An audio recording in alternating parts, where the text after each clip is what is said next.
I knew for sure that I was gonna die a drug addict, and I had no desire to continue living. For Jordan Wilson, the long slide to hopelessness was one that no one saw coming. He'd grown up in a Christian home with loving parents.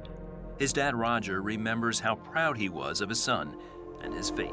He wasn't an undercover Christian, Everybody knew where he stood.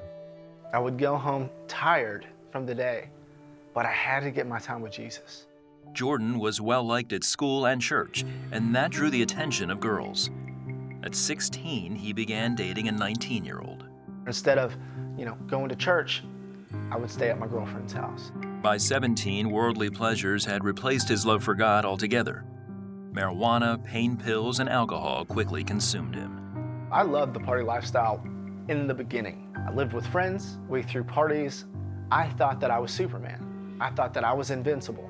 His father, Roger, noticed a difference in his son and did the only thing he knew to do. I've prayed for that boy almost every day of his life. Still, Jordan was spending $100 a day on pills. His addiction demanded it, or suffer withdrawals. I had to get 20 pills a day. That's what was gonna keep me from being sick. It didn't matter if I could afford it or not, I was gonna get high. Jordan also became addicted to meth. When he was fired from his factory job, Jordan, with the help of a friend, began manufacturing and selling the drug, spice. There didn't really seem to be an option for me at the time. I needed money, I needed drugs. It didn't matter what kind of trouble I may be in, I was gonna do what I had to do. That is, until an informant tipped off the police about Jordan's dealing. When I was busted and the police picked me up and threw me on the ground, I was so obliterated from the drugs that I really couldn't grasp just how hot the water that I was in was. I was at work when I got a call that he'd been arrested. I just remember standing and just feeling absolutely helpless. Over the next 3 years, Jordan was in jail 10 times and kicked out of rehab 6 times. Both he and his father thought the cycle would never end. I was just afraid that I was going to get a call some night. Overdosed, killed.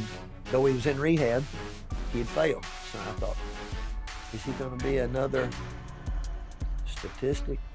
I knew for sure that I was gonna die a drug addict. I started shooting up.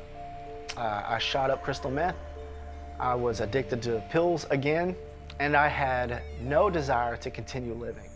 So I know what can happen. I know what God says he can do.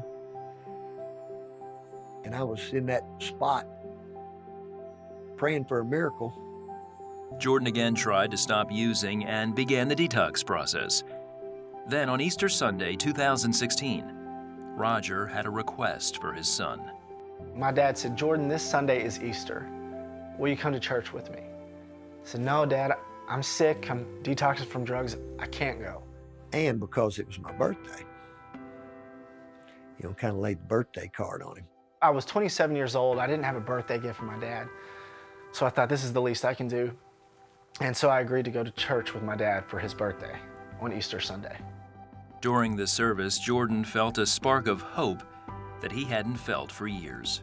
The pastor said, if there's anyone who wants to give their heart to Christ, or maybe you did a long time ago, you want to reconnect with Christ, today's your day. Jordan jumped up, just shot down the aisle, down the stairs to the altar. As I was at that altar, I felt like God was sweeping me off my feet. I realized that, wait, this is Resurrection Sunday. Jesus Christ is risen. It was absolutely, other than the day I watched him be born, the greatest day was watching him give his heart back to God. And I've never been the same since. I never drank another drop. I never used another drug since that day.